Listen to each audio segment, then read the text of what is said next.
Talent ఉన్నవారిని గుర్తించి కాపురత్న సేవరత్న అవార్డులు ఇవ్వడంపై సంతోషం వ్యక్తం చేశారు ప్రముఖ international musician film censor board member Samala Venu. సికింద్రాబాద్లోని ఓ హోటల్లో జరిగిన ఆల్ ఇండియా తెలగ బలిజ కాపు సంఘం ఆధ్వర్యంలో ఏర్పాటు చేసిన కార్యక్రమంలో పాల్గొన్నారు. వివిధ రంగాల్లో రాణించిన సామల వేణుతో పాటు ఇతరులను కాపురత్న సేవ పురస్కారాలతో ఘనంగా సన్మానించారు. యావత్ కాపు కులస్తులను ఏకం చేయడానికి 1959లో లోయర్ ట్యాంక్ బండ్లో నిర్మించిన ఆల్ ఇండియా తెలగ బలిజ కాపు సంఘం భవనాన్ని కొత్త హంగులతో నిర్మిస్తామన్నారు కాపు సంఘం నేతలు.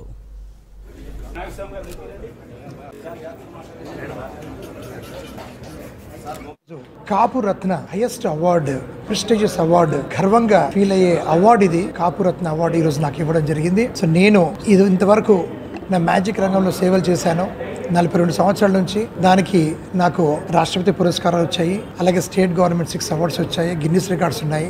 కానీ ఈ వీటన్నిటికీ అతీతంగా మా ఇంట్లో గెలవాలి అంటారు, అలాగా మా కాపు సంఘం వాళ్ళు ఇచ్చిన అవార్డు ఈరోజు నాకు చాలా గర్వంగా అనిపిస్తుంది. అది ఎంత స్థాయిలో పెద్దగా ఉందో అంత గర్వంగా అనిపిస్తుంది నాకు. సో ఈరోజు అంటే మన కుల సోదరుల మధ్యన, మన ఫ్యామిలీ మెంబర్స్ మధ్యన ఈ యొక్క సన్మానం, ఈ అవార్డు తీసుకోవడం వల్ల చాలా అది ఒక ఆదర అభిమానం పొందే పెద్దల యొక్క ఆశీర్వాదాలతో ఈ అవార్డుని మా సొంతంగా మాకు వచ్చినట్టు కాకుండా వచ్చిన వాళ్ళు చూసి ఓహో ఇంత గర్వంగా మనం కావచ్చా, ఇంత స్థాయికి మనం వెదగొచ్చా అనే ఫీల్డ్ అవి ఆ అవార్డు ఒక ఎగ్జాంపుల్గా వాళ్ళు తీసుకొని పైకి రావడం కోసం వాళ్ళకి ఇన్స్పైరింగ్ ఉంటుంది, మోటివేషన్గా ఉంటుంది.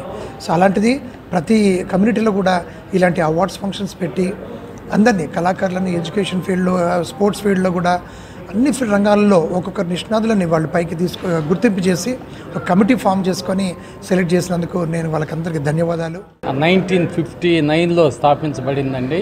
ఇది అప్పుడు ల్యాండ్ కూడా లోవర్ ట్యాంక్ బండ్లో ల్యాండ్ పర్చేజ్ చేసింది. సో అది ఇప్పుడేంటంటే కాపు భవన్ అనేది కన్స్ట్రక్షన్ చేస్తున్నాం, చాలా మోడర్న్గా వచ్చేటట్టుగా. సో మన 2 తెలుగు రాష్ట్రాల్లో కూడా మోస్ట్ ఇన్నోవేటివ్ బిల్డింగ్ కింద ఆల్రెడీ స్టార్ట్ అయింది వర్క్. జూన్ 2025కి పూర్తి చేస్తాం. అది పూర్తి అయిందంటే మనకి ఈ 2 రాష్ట్రాలే కాకుండా మిగతా రాష్ట్రాల నుంచి వచ్చే వాళ్ళకి అకామిడేషన్ కానీ, ఫంక్షన్ ఫెసిలిటీస్ కానీ, ఈ స్కిల్ డెవలప్మెంట్ కానీ ఇవన్నీ వాటిల్లో ప్లాన్ చేస్తున్నాం అన్నమాట.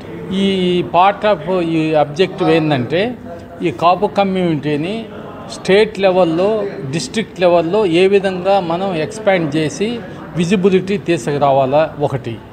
ఈ వచ్చే ఆదాయంతో కూడా ప్రతి డిస్ట్రిక్ట్లో కూడా ఒక ఆఫీసు సెటప్ చేసి ప్రతి డిస్ట్రిక్ట్లో ఒక కమిటీ మెంబర్స్ని కూడా వేసి సో అన్ని డిస్ట్రిక్ట్స్ రిప్రజెంటేట్ అయ్యేటట్టుగా ఫస్ట్ ఫోకస్ ఆంధ్ర తెలంగాణ పెట్టి అవతల మిగతా స్టేట్స్ కూడా రిప్రజెంటేషన్ ప్లాన్ చేసాము.